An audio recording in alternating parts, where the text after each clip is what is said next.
আসসালামু আলাইকুম, welcome to my channel and another new video. আজকে আমি মুগ ডাল ভুনা করব, তো এর জন্য আমি মুগ ডালটাকে ভালোভাবে বাদামি কালার করে নেড়ে চেড়ে ভেজে নিচ্ছি। আর মুগ ডাল তো সাধারণত ভেজেই রান্না করতে হয়, কাঁচা রান্না করা যায় না, তো এটা কাঁচা কাঁচা গন্ধ আসে। আমার এখন এটাকে আমি ধুয়ে সেদ্ধ বসিয়ে দিয়েছি। আমার সেদ্ধ হয়ে গেলে এখন আমি চলে এসেছি রান্নার মূল প্রসেসে। এখানে আমি তেল গরম করে নিয়েছি, দিয়ে দিয়েছি পেঁয়াজ, লবণ, স্বাদ মতো, একটা আস্ত তেজপাতা, শুকনো মরিচ। এখন দিয়ে দিয়েছি সামান্য রসুন কুচি।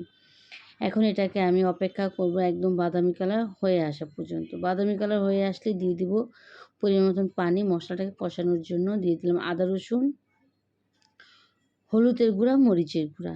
এখন এটাকে আমি নেড়ে চেড়ে নিচ্ছি। আবারও সামান্য একটু পানি দিয়ে দিব।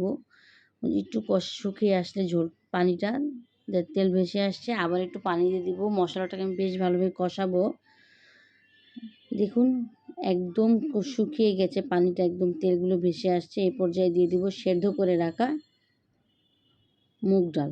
আর মুগ ডালটা আমি সেদ্ধ করে নিয়েছি পর্যাপ্ত, অত একদম বেশি একদম সেদ্ধ করে পরিমাণ মতন সেদ্ধ করব, যাতে একদম গলে না যায়, আবার একদম আস্ত না থাকে। এভাবে সেদ্ধ করবো যাতে খুব সুন্দর একটা থিকনেস আছে।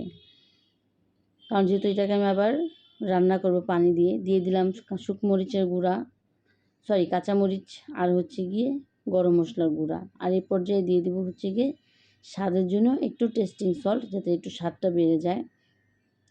আর গরম মশলার গুঁড়া দিয়েছি যাতে খুবই সুন্দর একটা ফ্লেভার আসে। ঢাকনা দিয়ে ঢেকে দেওয়ার পর পানিটা যখন শুকিয়ে আসছে কিছুটা, তখন দিয়ে দিলাম জিরার গুঁড়া। ধন্যবাদ যারা আমার ভিডিওটি দেখছেন, তাদেরকে অসংখ্য অসংখ্য ধন্যবাদ। প্লিজ আমার চ্যানেলটা সাবস্ক্রাইব করবেন, পেজটা ফলো করে দিবেন। আমার ভিডিওটা যদি আপনার ভালো লেগে থাকে তো অবশ্যই আমাকে লাইক কমেন্ট করবেন। ধন্যবাদ। তো এখন আমি জিরা গুঁড়া দিয়ে দিয়েছি। আমি আবারও ঢাকনা দিয়ে ঢেকে দেবো আর একটু ঝোল শুকিয়ে আসার জন্য।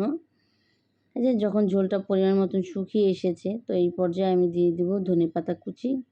আর এই পর্যায়ে আমি লবণটাও চেখে নিলাম যে লবণটা লাগবে কি না। একটু লবণের প্রয়োজন ছিল, তো আমি সেটাও দিয়ে দিয়েছি। এখন এটাকে আমি খুবই অল্প জালে বসিয়ে রাখবো তেল ওঠার জন্য। ধন্যবাদ সবাইকে, সবাইকে অসংখ্য অসংখ্য